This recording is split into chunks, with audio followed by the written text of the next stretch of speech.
The city of Cape Town could run out of water by March next year. This is according to the city's mayor, Patricia de Lille. Now, currently, the dams are standing at 27% of usable water. Residents of the metro have been warned to reduce their daily water consumption, or they face being fined up to 10,000 rand. This also poses some legal questions as to who can be fined, when, and how much. So to take this discussion further, I'm joined by Terry Winstanley. She's the Director and Head of Environmental Law Practice at Cliffe Dekker Hofmeyr, who is in our Sea Point studio. Good to have you, Terry. Thank you very much for joining us here on the programme. Thank you for having me, Leah.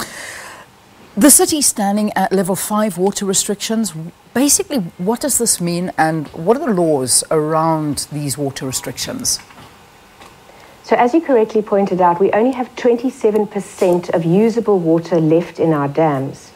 So what that means is somewhere between March and April of next year, we'll run out of water unless we significantly reduce our water consumption daily.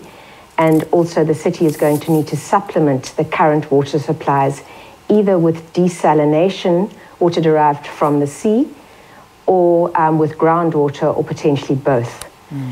So for those of us who are not complying with those requirements, the city has controls and the national government has controls. You can be fined up to 10,000 rand under the city's bylaws. You can also have your water restricted. It's called a throttling device. And then you will only get a minimum quantity of water going through your water supply system.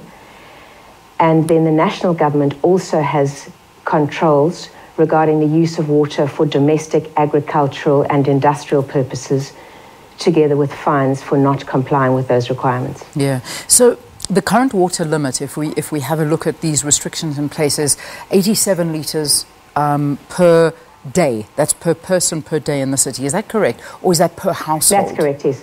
Is that per household? No, that's per person. So per person? No, it's per person. Okay, and then the city also wants to reduce the water consumption to 500 million litres a day overall. What are the legalities of these water restrictions? Well, they are absolutely legal and can be enforced and are being enforced. In addition, because we aren't properly complying with them, the city is now conducting water shedding, where areas just don't have water. If you turn on your tap, nothing comes out. Yeah. Gosh. All right. Now, what is the South African regulations around rationing water, since, of course, this is a basic human right as well? It is a basic human right, which is why it would be difficult for the city to completely chop off someone's water unless there simply isn't any, in which case, at the next stage of water restrictions, we will be required to gather at collection points to collect water.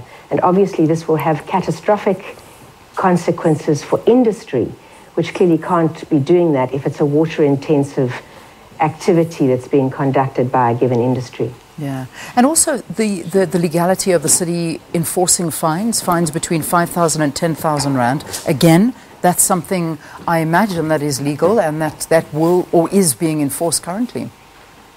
Yes, that is being enforced. The national water restrictions are potentially more problematic. Those are the ones that require agricultural, industrial and domestic sectors to reduce their water by between 20 and 40% compared with the average calculated over the last 5 years. Those, I think, are potentially problematic, although if one establishes that they were unlawfully introduced, it doesn't make the problem go away. And the city cutting water supply to those who violate the level 5. I know that you said that there's a device that can obviously bring the flow of water down, but can they cut the water supply if people keep on abusing it? Well, there's constitutional case law that says you can't completely cut it, but so I think it's unlikely that it would be permanently cut, but other restrictions would be implemented, including what I described as that throttling device. Yeah, it's quite incredible when you look at the extent of what's going on in Cape Town. And I'm even reading articles that the army is ready to deploy soldiers to protect water sources, water carrying trucks and collection points. As is expected, Cape Town's water supply runs out within the next 6 months. Have we ever seen a situation like this before, in your knowledge? Not to my knowledge, and not in a city the size of Cape Town anywhere in the world. Yeah. So the reality is that what can we do? What must we do? Because I mean, obviously we're talking, it's rain that's been lacking. The season has gone to an end. But as a, I suppose you're more of a law expert. But from the environmental side, what can we as consumers and people living in the city do? Just use less water. You still see people washing their cars with drinking water. Yeah. We just need to make sure that we use as little as we can, and that which we use, we must use again. So save your shower water. Use it for putting on the plants. You must use water more than once. Indeed. All right, we'll have to leave it there for this morning, but thank you for talking to us about the legalities of what's happening in Cape Town right now. There are fines, level 5 water restrictions, the army set to deploy water stations. I mean, this is a very dramatic situation, and as you heard from Terry, that in her knowledge and in her history, she's never seen a situation like this in a major city before. Terry Winstanley is the director and head of the environmental law practice at Cliffe Dekker Hofmeyr, talking to us about the legality of the water restrictions in Cape Town. Let us take a break. We've got more after this. Do stay tuned.